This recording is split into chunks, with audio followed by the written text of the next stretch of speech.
Halo semuanya, perkenalkan nama saya Sarah Sartika Situmorang. Saya merupakan peserta Latsar Angkatan 19 kelompok 4. Kali ini saya akan membawakan materi tentang akuntabilitas dan nasionalisme dengan pengampu materi Bapak Dr. Andes Suryajaya SHMPD dan Lembaga Penyelenggara LPP Agro Nusantara Medan. Baiklah, kita akan masuk ke materi yang pertama, yaitu tentang akuntabilitas. Akuntabilitas adalah kewajiban pertanggungjawaban yang harus dicapai.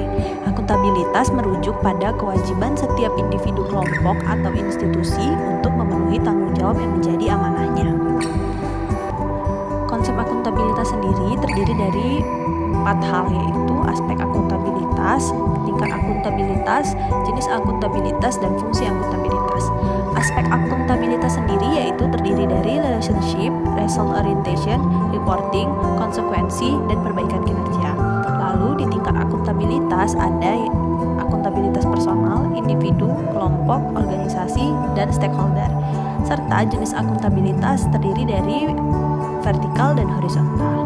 Lalu, fungsi akuntabilitas sendiri yaitu untuk kontrol demokrasi, pencegahan korupsi, dan efisiensi serta efektivitas. Mekanisme akuntabilitas sendiri terdiri dari lingkungan kerja, alat akuntabilitas, dan dimensi. Dimulai dari alat akuntabilitas, yaitu perencanaan strategis, kontrak kinerja, serta laporan kinerja. Disusul dimensi yang terdiri dari akuntabilitas kejujuran dan hukum, akuntabilitas proses, akuntabilitas program, dan akuntabilitas kebijakan.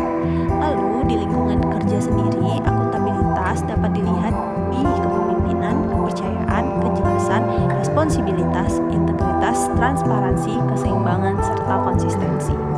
Pada akhirnya, akuntabilitas yang kita pelajari akan menghasilkan PNS akuntabel yang memegang teguh prinsip profesi ASN yang terdiri dari nilai dasar, kode etik dan perilaku, komitmen dan tanggung jawab, jaminan perlindungan hukum dalam melaksanakan tugas, serta profesionalitas jabatan yang tercermin melalui perilaku PNS sesuai kode etik, perilaku terkait transparansi, perilaku tidak curang dan koruptif, bertanggung jawab terhadap penggunaan sumber daya negara, perilaku berkaitan konflik kepentingan.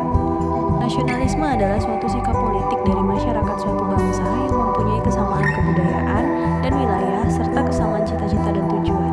Dengan demikian, masyarakat suatu bangsa tersebut merasakan adanya kesetiaan yang mendalam terhadap bangsa itu sendiri. Nasionalisme sendiri berkaitan erat dengan Pancasila karena nilai-nilai dalam Pancasila akan menumbuhkan rasa-rasa nasionalisme. Nah, ASN sendiri mempunyai 3 fungsi, yaitu ASN sebagai pelayan rakyat, ASN sebagai perekat dan pemersatu bangsa, ASN sebagai pembuat dan pelaksana kebijakan publik harus memiliki nilai-nilai nasionalisme.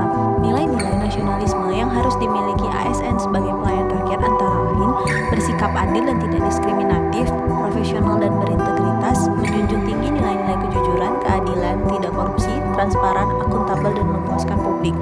ASN sebagai perekat dan pemersatu bangsa harus menciptakan peran yang bersikap netral dan adil, mengayomi kepentingan kelompok minoritas, tidak membuat kebijakan diskriminatif. Yang ketiga, menjadi figur teladan di lingkungan masyarakat. ASN sebagai pembuat dan pelaksana kebijakan publik harus melaksanakan segala peraturan perundang-undangan yang menjadi landasan kebijakan publik di berbagai sektor pemerintahan. Sekian pembahasan kali ini. Terima kasih.